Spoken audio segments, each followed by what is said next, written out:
The police in our country are not appreciated. We do not give them the kind of respect that they have to have. Sure, there'll be a bad apple, there'll be a bad thing happen, and it ends up on the news for 2 weeks and everybody hates the police. The fact is, they do an incredible job. We have to give them more authority, and we have to give them far more respect. Without the great police forces that we have throughout the United States, we wouldn't be sitting here. We wouldn't have the lives that we have. They do a fantastic job. We have to appreciate and respect our police.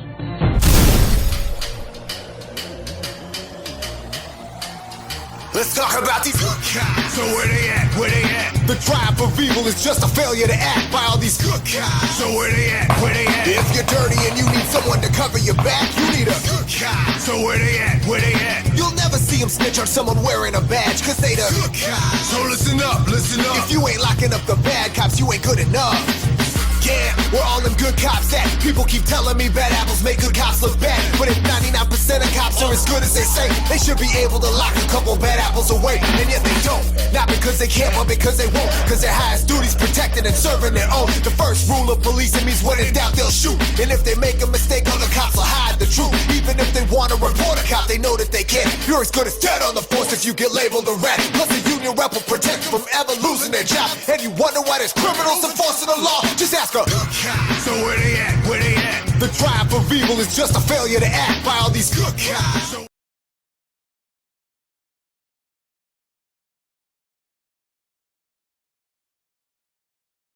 I, and many of the regular contributors here at COPBLOCK.org, describe ourselves as voluntarist instead of the usual political divisions of Democrat or Republican.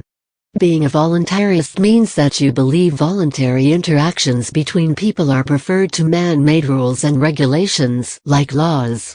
This, IMO, simplifies things because one is allowed to live their life as they see fit without pressure, force or, at times, loss of life due to the man-made laws that might not fit all situations. How does this fit here? Because that's not what Donald Trump or any political candidate ever wants. No, they feel like they can run your life better than you can. They know what kind of education you should have, medical treatment you need, and what type of jobs, benefits and pay you should have. The almighty leaders of the freest country on the planet know how you should live your life better than you do. Right? That's why we vote for them, to do the stuff we're too busy to do. Including blindly supporting the police. Which is what Donald Trump wants you to do in his most recent ad seeking your vote to run your life. See below. Donald starts with saying that the police in this country are not appreciated, and I agree with him on that, but nothing more. It's the only factual statement he made, and the reason people dislike the police is obvious, just not to him. While the video starts with this acknowledgement, it never really touches on why. Instead, Donald goes into the usual cop-sucker defenses of there being a few bad apples and media over-exaggerations, one of his favorite scapegoats. As Georgia Sand points out in her post, it's a few bad apples or police departments or maybe entire system. The bad apple theory, when applied appropriately, actually supports the position that all cops are bad. From her post. This is pretty much how every police apologist begins the argument, when faced with instances of law enforcement malfeasance.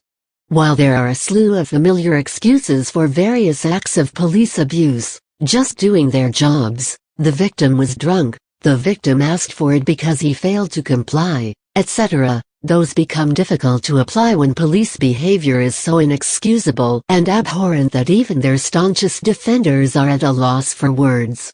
Examples of this would include shooting unarmed people in the back, tasering children in the head, killing children, or beating pregnant women, among others.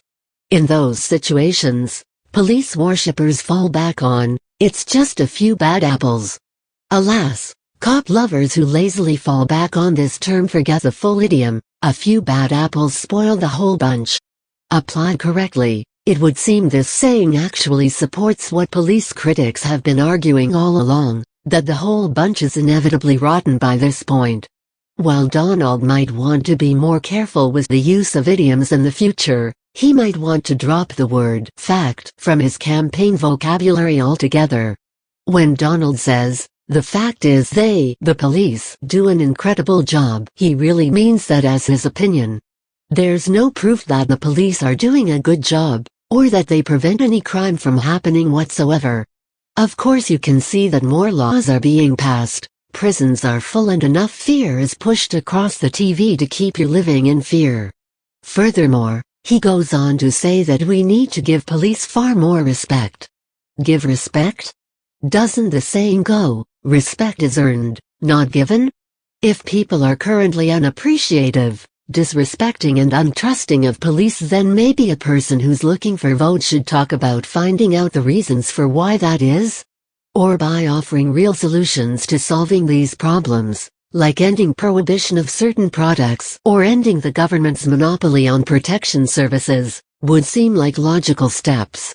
Instead, Donald goes on to say that you wouldn't be sitting here, having the lives you have, as if yours and my lives are anything like his, without the police. Or maybe we'd have a better life without the endless funds spent on the prison systems, militarization of police, and stupid political elections. Maybe the profession of police officer is a look into the crystal ball of future presidents and other government workers.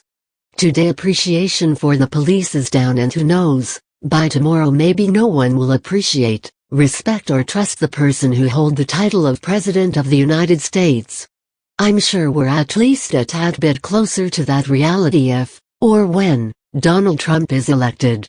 Want liberty in your lifetime? Click banner to learn more about Free Keene. Want liberty in your lifetime? Click banner to learn more about Free Keene. I encourage you to stop falling for the two-party system fallacy. Especially those of you, the police, that this video was target for. Donald Trump is going to give you the worst working conditions of your life.